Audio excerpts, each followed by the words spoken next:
is down. Homicides declined by 37% last year. Shootings are down 36%. That's something to be proud of.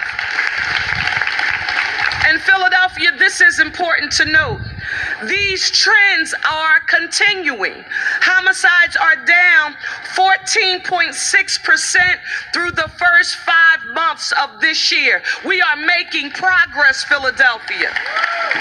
An update on the incident that occurred here on the 2900 block of Lawrence Street this evening. First off, First Deputy John Stanford, Stanford, for your spellings. All right, just to give you an update on the incident that occurred here on the 2900 block of Lawrence Street this evening. Just around 5:59 p.m., 25th District officers received a 911 call to the location on the 2900 block of Lawrence Street for a domestic incident involving a male with a firearm.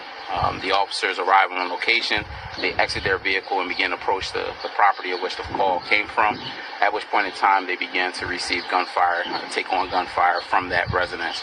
A male exits the property, continues to fire at the officers. The officers take a tactical retreat between vehicles, parked vehicles that are along the other side of the street. They began to exchange gunfire with this individual. The male then enters the driver's side of the police vehicle, closes the door. What we believe is maybe about to try to take the police vehicle, at which point in time he continues to fire at the officers as they approach the vehicle. The officers continue to discharge. At one point in time, the male exits the vehicle and then goes to the ground. The officers quickly apprehend the male and place the male in another police car, taking the male to the hospital, to Temple Hospital, where he is pronounced at 6:24 p.m. At this point in time, our officer-involved shooting investigation team will be investigating this incident alongside with Internal Affairs, and that's pretty much what we have at this point in time. Male is adult, right? He's a 40-year-old male that I believe resides at that location. And he is the person you guys were looking for that domestic call, right? Based upon the call, it seems as if he's the individual that was involved, but until we are able to speak to the actual caller to confirm that information, but all indications believe he's the individual that the call comes in for. And were the officers hit on their vest at all? Thank God, no. The officers were not struck.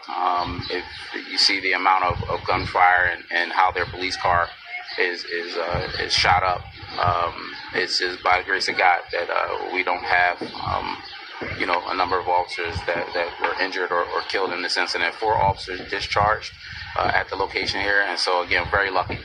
Other than being shaken up, glad that they are all okay. And there's obviously a lot of people out today with the holiday. This all happened on what looks like a pretty crowded street. Everyone else is okay too? Yeah, unfortunately, there are some other vehicles that windows shattered. There is another home that was struck by gunfire. The residents of that location are fine. But yeah, lucky that no one else was injured as a result. There are kids still out in pools in the middle of the street or, between cars close to the sidewalk. A number of people are out enjoying the holiday, what normally people would do on July 4th. But again, very lucky that no one else was hurt. Extremely, blessed and lucky that none of our police officers were injured as well. Do you have any idea on how many shots might have been fired from either side? Nah, not too soon to tell that. Our investigators will be out here for a period of time. But again, a lot of firepower, I can tell you that, just looking at the scene out here.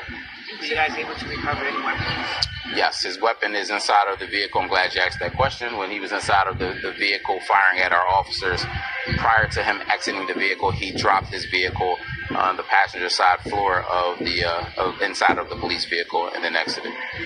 You said there was 4 officers involved in this. 4 officers discharged. Don't know how many times each officer discharged. That will be determined by the officer involved shooting team. They will determine that. But his gun was recovered, and again, we're still awaiting a search warrant to see if there are any additional weapons or what else may be inside of the property. I know it's early, but you ever have any dealings with this guy before?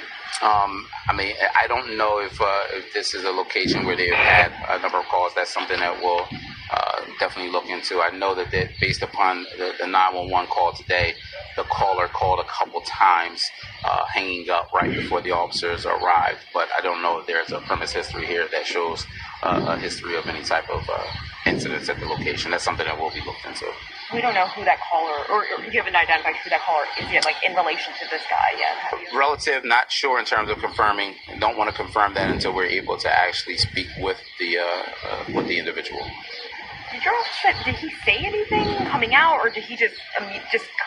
From what I've gathered thus far, what the information that we've been able to gather thus far, the officers exit their vehicle, knock on the door, and immediately start to hear gunfire and take the gunfire on, with which they retreat. So there wasn't any much of a verbal exchange, not any verbal exchange based upon what we know at this point in time.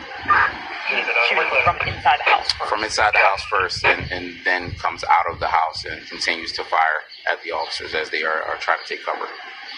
When he's in the vehicle firing, are the ballistic windows able to stop some of that? Is that something that's credited maybe with the officers not getting injured, even though it's coming out of the car, not in the car, which is what they were built for? I will certainly tell you, based upon the ballistic doors and the shields that are in the vehicle, it appears that they, very much so have stopped some of the bullets, the gunfire that was taking place during this exchange. So, yeah, very much effective. Is undergoing treatment at Temple University Hospital tonight after a shooting on Temple's campus. It happened just after 1 o'clock this afternoon here at Cecil B. Moore Station on the Broad Street line in North Philadelphia. Northbound trains bypassed that station as police carried out the investigation. As you can see, they taped off the intersection around the shooting scene as well. Tonight, police are releasing an image of the suspected shooter as they work to track him down. Action News' Walter Perez has the latest tonight. The whole thing unfolded right here inside the Cecil B. Moore train station, and Action News is told the victim was an innocent bystander. Investigators have released these surveillance images of the suspect they believe shot and injured an 18-year-old female inside the Cecil B. Moore train stop. We spoke with people who ride the Broad Street line who say this case hits a little too close to home. It's literally right at the train station. I'm going to be going here for the summer. So I'm going to be getting off at that stop. So it's like, yeah, what's going to happen to me? Authorities say it all started with an argument involving the suspect and another teenage boy right around 1 o'clock this afternoon. Action News is told that's when the suspect pulled out a gun and opened fire. All indications are that the female victim was an innocent bystander. SEPTA police officers were nearby at the time, heard the gunshots, and were able to quickly transport the victim to Temple University Hospital. People who live and work nearby say shootings like this one serve as a sign of the times. It's just everywhere, you know what I mean? And I hopefully and pray to God that they can do something about it during the summertime. Anywhere you go at, it's crazy out here.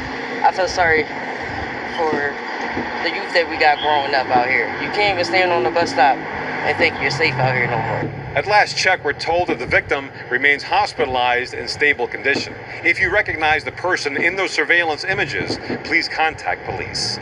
We begin with breaking news. A teen boy fatally shot and thrown out of a car in northeast Philadelphia. Police tell us the 15-year-old was found dead with multiple gunshot wounds in an alleyway along the 6300 block of Revere Street. This was just after 6 tonight. A witness telling police a sedan, possibly white, pulled into the driveway and pushed the teen out of the car before taking off.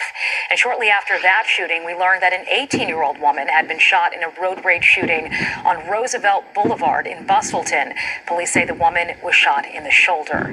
This is the 11 o'clock news. I'm Sheba Russell. We want to get straight out to our Steve Keeley. And Steve, a busy night for you and police. What can you tell us? Well, I just spoke to a veteran detective, and he says we both have seen so many road rage cases in our careers. This is the most outrageous one. It's more of a parking lot rage. So we're outside the Walmart. Sean, show them the Walmart. This is how close we are to the front doors. And two guys that had two of the best parking spots wasn't good enough for them. So this red Chevy pickup driver, he's got an 18-year-old woman with him in the front seat and 3 little kids in the back. It's a four-door pickup truck. The man's in there. We're not going to show his face, but he's in the back of this car. He's got a graze wound to his head. He's the driver and owner of the red Chevy pickup. He's backing his truck in, and you can see, look, he didn't even go over the white line, but the guy in this gray Jeep thought he was parking too close to his nice gray Jeep, so they get into an argument, and both of these guys have guns. So according to police, this 37-year-old driver of this Jeep starts shooting into the windshield with this family of 5 in there.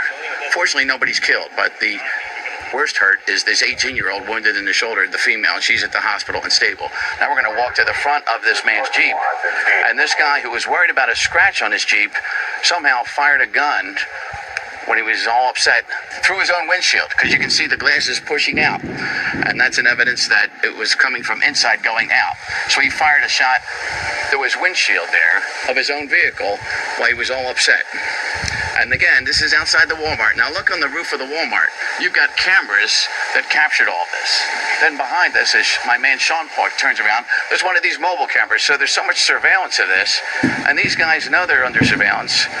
And as one cop said, everybody's got a gun and everybody's got a temper, and the two make a bad mix. Here's Chief Inspector Scott Small, who we just interviewed at the scene of the 50-year-old murder 55 minutes ago. This is just outrageous, one detective just said. Yeah, this all started over parking, and both vehicles, both drivers had a parking spot, good parking spots, but they felt that the vehicles were too close to one another, and possibly maybe when they opened a door could scratch or cause some damage, but they had an argument, and it escalated into gunshots, where 2 individuals were actually shot. One 18-year-old female who was in the Chevy pickup truck was shot in the shoulder. So she's stable, Jefferson Tarsdale, but she's extremely lucky. And there was 3 other juvenile children in that truck that got struck. While we're talking, Sean's going to go back and show the front of the red truck's pickup windshield. How is the miracle that none of the kids are shot, the guy's only grazed, and nobody's killed? He's firing basically point blank into the windshield where there's a family of 5. He's only firing from about 10, 15 feet away. Several bullets go through that front windshield, and we know that there's 5 individuals in that pickup truck, but 2 of them were struck. The 50-year-old driver, graze wound to his head, he's extremely lucky, treated and released on the scene, stayed to talk to police, but the 18-year-old female, we believe is his daughter, he's struck in the shoulder, so she's very, very lucky that she's stable. You've got both guns, and the 37-year-old guy never left the scene here. He's there thinking he didn't do anything wrong, and this is right outside a busy Walmart. Why, there's a shootout, and this Walmart's packed here right now, even this late. Yeah, the Walmart was wide open for business, multiple customers inside, and there are people coming and going to their cars. The parking lot is almost packed, and we watch the recording. It's all caught on camera, and you can see multiple people walking in and out of the businesses in the parking lot right where these shots were fired. All right, Scott Small, thanks again. And Sheba, he's off to another shooting, a man shot in the stomach a couple of miles from here. So it's been one of those nights as we head into the 4th of July weekend.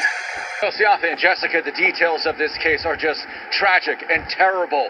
Police put pamphlets out with flyers and descriptions of the young 12-year-old trying to figure out his name a week after they discovered his remains. Well, once those pamphlets were distributed, families showed up at Homicide here at Philadelphia Police Headquarters looking for answers themselves, and details in this report are hard to listen to.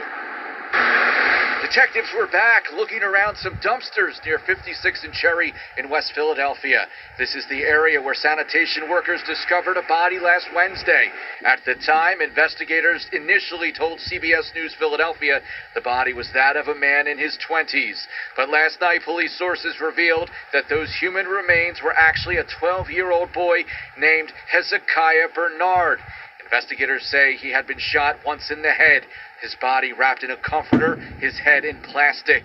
Police in the last few days passed out flyers with a description of the 12-year-old. Investigators say his family then contacted homicide detectives and made a positive identification. Staff Inspector Ernest Ransom explained a trash truck made a pickup the night before Bernard was discovered. They take it to their facility at 5,000 block of Haverford.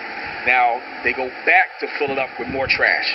At the time during the transportation back to that location, the trash container flipped over, and then that's when they discovered the remains. and immediately notified the police. Police say they believe Bernard died between 24 and 36 hours before he was discovered. They didn't say where he was killed. Family of the young man didn't want to talk with us as they were busy planning his final arrangements. But neighbors, none of whom would show their face on camera out of fear, were disgusted, some outraged. At the news, a 12-year-old had been murdered and dumped here. Police vowed to find those responsible. Like any parent, it hurts. It hurts to see a young man or young woman dead on the street at the prime of their life. So that's why it's so important that we bring these kind of deaths to justice. Well, Staff Inspector Ernest Ransom tells me that they did not obtain any surveillance video in the area of 56th and Cherry showing any movements coming or going from that dumpster located on that property. One person is dead, another is in critical condition. They were shot in West Philadelphia. Police say surveillance video captured a suspect firing at least 16 rounds into a parked car at 1 this morning at 61st and Market. A 26-year-old man inside the car was hit multiple times in the chest. He died. A 32-year-old woman was shot in the face. She's in critical condition. 2 other women were inside that car as well. They were not hit by gunfire.